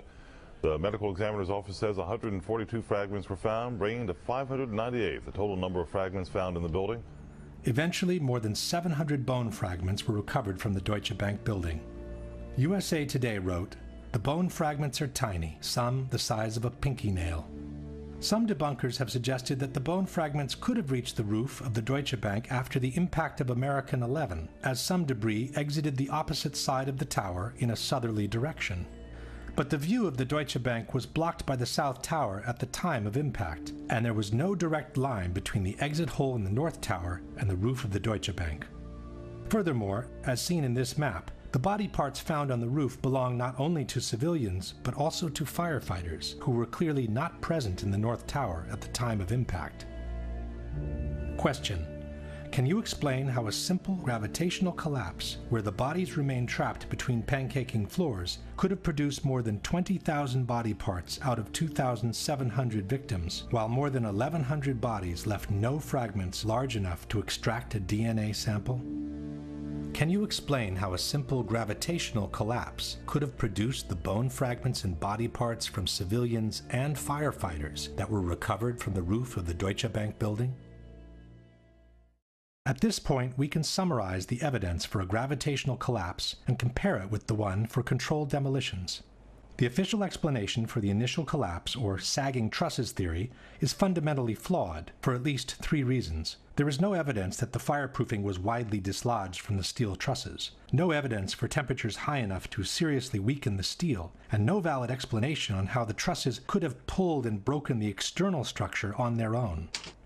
At the same time, the initial collapse is fully compatible with a controlled demolition. The official explanation for the total collapse of the Twin Towers does not exist, nor was a scientific calculation ever attempted by NIST, as they have repeatedly acknowledged. At the same time, the full collapse of the buildings is fully compatible with a controlled demolition. The vertical acceleration of the upper sections to near free-fall speed makes it impossible to explain the collapses by gravitation only, without violating at least 2 fundamental laws of physics. At the same time, the near free-fall acceleration achieved by the collapsing towers is fully compatible with a controlled demolition. The amount of witnesses who reported powerful explosions and the ensuing devastation in the Twin Towers is overwhelming. Such explosions cannot be explained by jet fuel alone, while they are fully compatible with a controlled demolition. The squibs observed 30 and 40 floors below the level of collapse cannot be explained by the air pressure in a gravitational collapse. At the same time, squibs are the typical signature of controlled demolitions. Not all the diagonal cuts and V-cuts observed on the columns at ground zero can be explained by the removal operations. At the same time, these kind of cuts are another typical signature of controlled demolitions. The large area of debris around the towers, with the lateral ejection of elements weighing several tons, cannot be explained by a gravitational collapse. At the same time, these ejections are fully compatible with the use of powerful explosives. The long-lasting fires, the extreme temperatures under the rubble, the incandescent beams extracted during the cleanup, the high degree of deformation of massive steel beams, the molten steel and molten concrete observed and found at ground zero cannot be explained by jet fuel alone, nor by regular office fires. Highly effective destructive devices capable of developing extremely high temperatures must have been used as part of a controlled demolition. The almost complete pulverization of the contents of both towers, from the concrete floors to the office furnishings to the actual vaporization of victims' bodies, cannot be explained by a simple gravitational collapse. At the same time, these results are fully compatible with the presence of powerful explosives, such as those used in controlled demolitions. Unless a comprehensive, scientifically sound explanation for all the phenomena observed is presented, the only conclusion available is that the Twin Towers were brought down by some form of controlled demolition. After they published their report on the Twin Towers, NIST moved on to tackle the collapse of Building 7. What they faced was no easy task. Contrary to the Twin Towers, Building 7 had not been hit by an airplane. It was only partially damaged by the collapse of the North Tower, and it suffered fires that were anything but devastating. Nothing could have suggested it was going to collapse. On the other hand, it looked like the perfect controlled demolition. It featured the sudden onset of the collapse, the rapid acceleration towards the ground, the symmetrical descent of the structure, and it even appeared to have started the collapse from the bottom, as most controlled demolitions do. Professionals in the field of controlled demolitions, such as Dutchman Danny Juwenko, seem to have no doubt on what had happened. Dit is controlled demolition. Zeker weten? Zeker weten. Er is nagesprongen. Dit is in opdracht gebeurd. Dit heeft een team gedaan van experts. We weten heel goed wat ze doen, die jongens. Zie je vanaf boven gaan? Nee, je gaat vanaf onder. Die gaat vanaf onder, ja. Toch? Ja. Ze hebben gewoon kolommen weggeblazen. Er is nagesprongen. Similar comments were made by TV anchors watching the replay of the collapse. It's reminiscent of those pictures we've all seen too much on television before when a building was deliberately destroyed by well-placed dynamite to knock it down. In spite of what seemed obvious to everyone, NIST came up with an absolute historical first. New York City, 2001. No tall building had ever collapsed primarily due to fire. But that's exactly what investigators believe happened to the 47-story World Trade Center Building 7 on September 11th. World Trade Center 7 collapsed because of fires. We really have a new kind of progressive collapse that we have discovered here, which is a fire-induced progressive collapse. According to NIST, the collapse was triggered by the failure of one specific column, number 79, located in the northeastern section of the building. So you look at the floors failing here, and eventually this column 79 is going to buckle, it fails, and then the entire vertical progression takes place. NIST blamed thermal expansion as the phenomenon that caused the collapse, which was also an absolute first in history. Our study has identified thermal expansion as a new phenomenon that can cause the collapse of a structure. For the first time, we have shown that fire can induce a progressive collapse. Coming from such a reputable organization, these kinds of statements should have sent shockwaves through the architectural world. What they're telling us is that our existing building codes, to which thousands of skyscrapers are currently designed, there's a serious problem. If NIST's findings were true, hundreds of skyscrapers from all over the world would suddenly be in danger of a collapse due to fire. This should have called for the immediate suspension of all high-rise constructions, widespread verifications in all existing skyscrapers, and a serious revision of fire codes and safety regulations for the new ones to be built. None of that has happened. Steel skyscrapers have continued to be built just as usual. The ones that caught fire, even when fully engulfed in flames, have continued to remain standing. And not one of the basic tenets of fire protection has been modified when it comes to designing high-rise steel buildings. At the same time, it should be noted that NIST's report on Building 7 was never published by a peer-reviewed publication. This means their analysis of the collapse cannot be validated from a scientific point of view. Even though this was an unprecedented event in history, we are being asked by NIST to take their word for the soundness of their conclusions. It's based on sound science, and it is consistent with all the observations we have. But it has never happened before, right?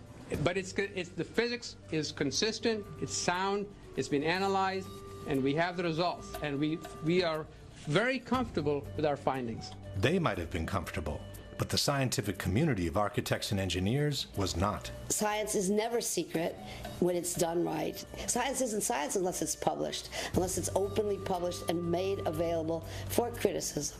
Architects and Engineers has asked NIST to at least verify the computer model on which they've based their theory of the collapse. But also in this case, NIST has refused to make their data public. Structural engineers rail against NIST because they refuse to show the visualization. It's a black box. You cannot download any of this data. This means that also for the accuracy of their computer model, we have to take NIST's word for it. Here is our structural model showing the building collapsing, which matches quite well with the video of the event. This is the video of the event. On the right is one of the two animations released by NIST on the collapse of Building 7. When you observe the footage of how the building failed, and when you look at the animation of the failure, and compare that to what you actually observe in reality, I think they disprove their own theories. It is impossible for it to fail the way they said.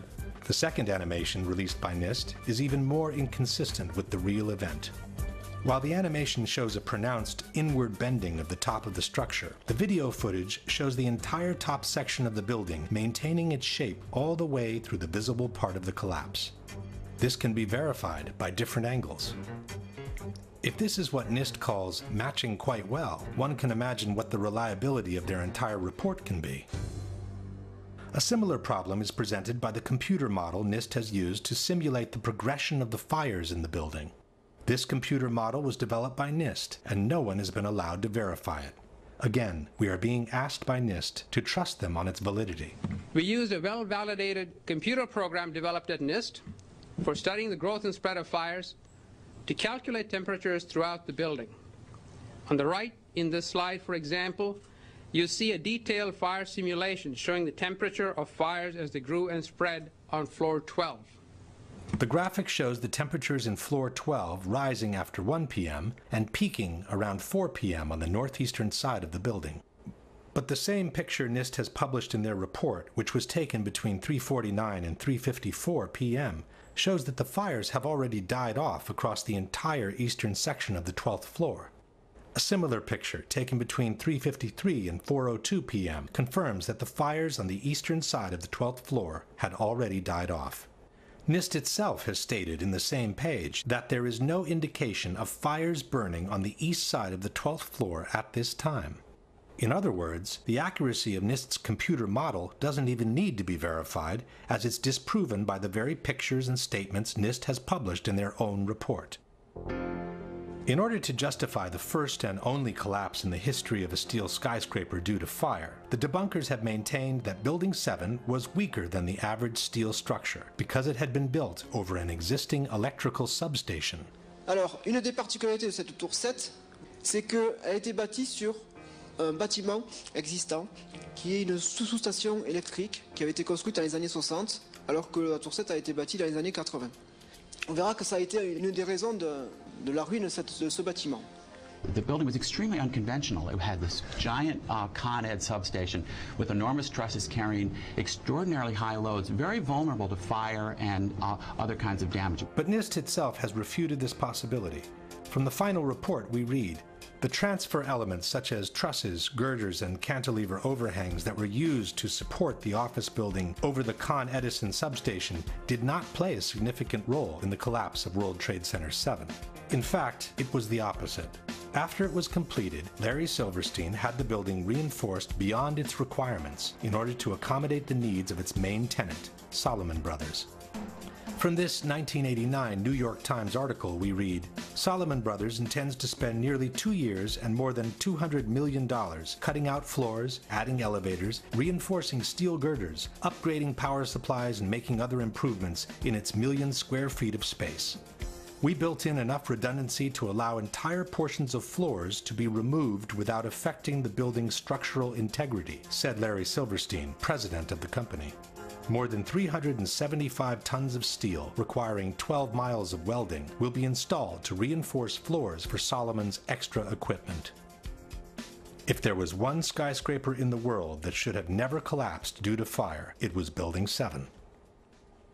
While NIST has been unable to come up with a valid explanation for a collapse due to fire, there are at least 3 good reasons why such a collapse could not have happened in any case. One is the widespread pre-knowledge of the event. As we have said before, the collapse of a steel structure due to fire is considered an absolute impossibility in the architectural world. Steel structural frame buildings, high-rise buildings, simply do not collapse due to fire. We've never had a steel-framed skyscraper collapse in the United States or internationally. No high-rise steel structure has ever been destroyed by a fire in the history of construction. Consequently, if Building 7 was truly brought down by fire, it would have been a totally unexpected event, which would have taken everyone by surprise. It turns out instead that dozens of policemen, firemen, and first responders had been warned that the building was going to come down as early as 5 hours before it happened. All I can attest to is that by noon or 1 o'clock, they told us we had to move from that triage site up to Pace University, a little further away, because Building 7 was going to come down or being brought down. Did they actually use the word brought down, and who was it that was telling you this? The fire department, and they did use the word, we're going to have to bring it down. Firemen also had been warned of the impending collapse. Fireman Hollowak, we were just hanging out until Tower 7 came down. Fireman Sweeney, we stood and waited for World Trade Center 7 to come down. By 4 p.m., CNN had already picked up the rumor and was spreading it around the world. We are getting information now that one of the other buildings, Building 7, in the World Trade Center complex is on fire and has either collapsed or is collapsing. At 5 o'clock, the BBC announced that the building had already collapsed, even though it was still standing in the background. Jane Stanley. Jane, what more can you tell us about the Salomon Brothers building and its collapse? As you can see behind me... At 5 o'clock, Building 7 can clearly be seen on the right of the picture. But the BBC correspondent, who was obviously unfamiliar with the landscape, didn't recognize it. This has fueled ludicrous conspiracy theories, which accuse the mainstream media of having been informed in advance of what was going to happen on September 11. In truth, this incident only confirms that the information on the impending collapse had been circulating long enough in downtown Manhattan to have already reached the BBC even before it happened. At about the same time, when CNN recorded the explosions near Building 7, they also captured the police clearing the area and announcing the collapse.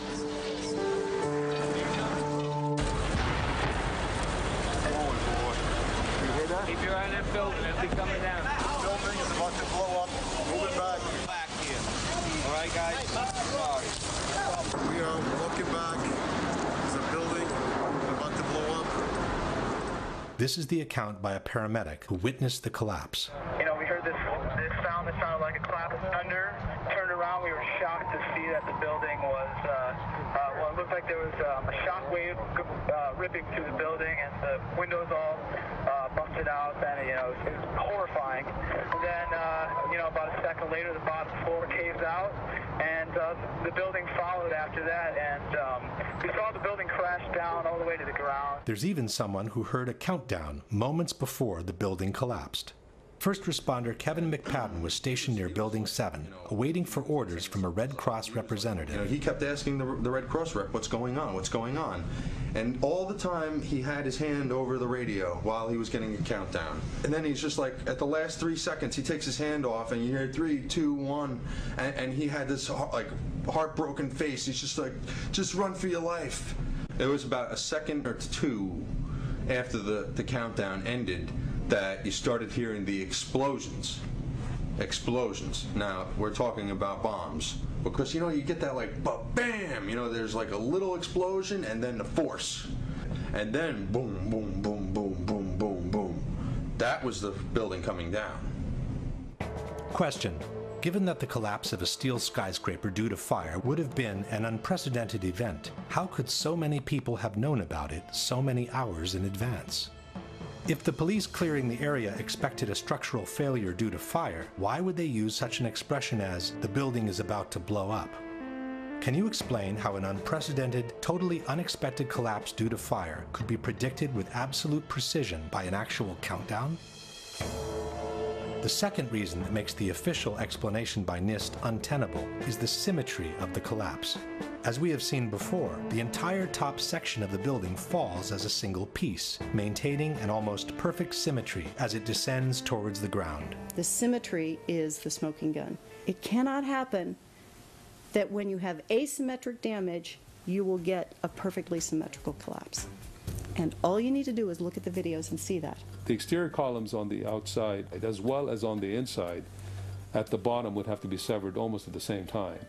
In order for the perimeter to fall perfectly and symmetrically, which it pretty much does at Building 7, all of those columns have to be removed within a tenth of a second of each other. Question. Can you explain how the almost simultaneous removal of all the columns, which was necessary for Building 7 to collapse in the way it did, can be caused by fire alone?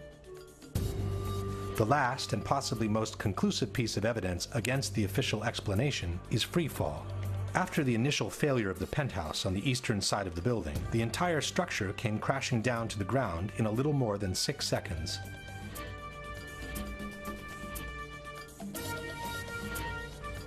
David Chandler of Architects and Engineers has measured the downwards acceleration of the building from the start of the global collapse. You can measure the acceleration of Building 7 by video analysis. The slope of the velocity graph gives the acceleration. Note that global collapse starts suddenly, and for the next 2.5 seconds the building accelerates at the rate of 9.88 meters per second squared. In other words, the rate of collapse of World Trade Center Building 7 over the first 2.5 seconds is literally indistinguishable from free fall in a vacuum. When Architects and Engineers presented NIST with these calculations, they forced them to correct their preliminary report and acknowledge the free fall of the building for the first 8 stories of the collapse. From NIST's final report we read, a more detailed analysis of the descent of the north face found 3 stages. The first was a slow descent with acceleration less than that of gravity that corresponded to the buckling of the exterior columns at the lower floors. The second stage was a free fall descent over approximately 8 stories at gravitational acceleration for approximately 2.25 seconds. 2.25 seconds is more than 1/3 of the global collapse. Once NIST had admitted the free fall for 1/3 of the collapse, the outcome of the debate was sealed. Building 7, NIST reports admits fell at the rate of gravity for the first 100 feet. Well, that's impossible unless there's nothing resisting it. NIST has always acknowledged this. Free fall time would be an object that has no structural components below it. And, as we have seen before, the almost simultaneous removal of the supporting structure can only be obtained with a controlled demolition. The building didn't disappear so the building can fall for 100 feet at free fall speed. That's impossible. That evidence alone would indicate that the official story doesn't hold water. Question. Can you explain how free fall, which requires the almost simultaneous removal of the supporting structure, can be achieved without a controlled demolition? This very question was posed to Senator John McCain by a 9/11 researcher in April 2013 during a C-SPAN broadcast. Senator McCain, the National Institute of Standards and Technology asserts that the collapse of Building 7 was caused by fire, yet they acknowledge that the first 100 feet of that collapse took place at free fall acceleration. Now, engineers will tell you that fire cannot do this, and that the only method by which it can be accomplished is the use of pre-planted explosives. Your question is what? Well, how do you explain this discrepancy of 100 feet of free fall without the use of explosives? To tell you the truth, this is an area that I am not very familiar, and if you would drop me a note and mention that we talked on C-SPAN, I'd be glad to get you a more complete answer, but It is unfortunate that Senator McCain could not answer, as he is the person who wrote the foreword to the popular mechanics book, Debunking 9/11 Myths. In the foreword, McCain stated, "Any explanation for 9/11 must start and end with the facts. The evidence must be gathered and analyzed. Then, only then, can conclusions be drawn." But now that the evidence has been gathered and conclusions can be drawn, he claims ignorance on the whole matter. This brings us to the last question, which is not only for the debunkers, but for anyone who cares about freedom, democracy, and an honest government. If you were aware of solid evidence disproving the official version and suggesting the involvement of some rogue elements of the government in the terrorist attacks, would it be more unpatriotic and anti-American to ask for a new investigation, or to turn a blind eye to it and pretend such evidence doesn't exist? Given that the people's trust in institutions is of paramount importance for a nation's well-being, would that trust be better served by denying the evidence of a conspiracy, or by bringing those suspected to accountability in a court of law? We leave the last word to the first responders, who have been dying by the dozens after having inhaled the poisonous air from Ground Zero in the total silence of the media. I want to tell you tonight about the people we call heroes and are still in growing numbers living in terrible physical and economic circumstances as they struggle with the carcinogenic effects of the toxic chemical soup Ground Zero became. Can this side of the room, everybody stand up? Everybody on this side, if you're all rescue workers, will be dead in 4 years. Thank you. You'd all be dead in 4 years. That's our statistics. That's what's happening. In 7 years, it doubles. And every time Popular Mechanics calls the people of this movement nuts, these propagandists, professional liars and tools who cannot even by any stretch of the imagination be considered journalists, strike another nail into the coffin of another rescue worker. I don't think we're crazy. Conspiracies are only evidence the courts won't hear. We who are still dying from 9/11, who went into the towers and into that pile, now live with those buildings in our lungs and digestive systems and our blood. For myself and far too many of us, research and the effective treatment is going to arrive far too late. I have double metastasizations in both lungs. That's just a reality. We were also killed on 9/11. Avenge us.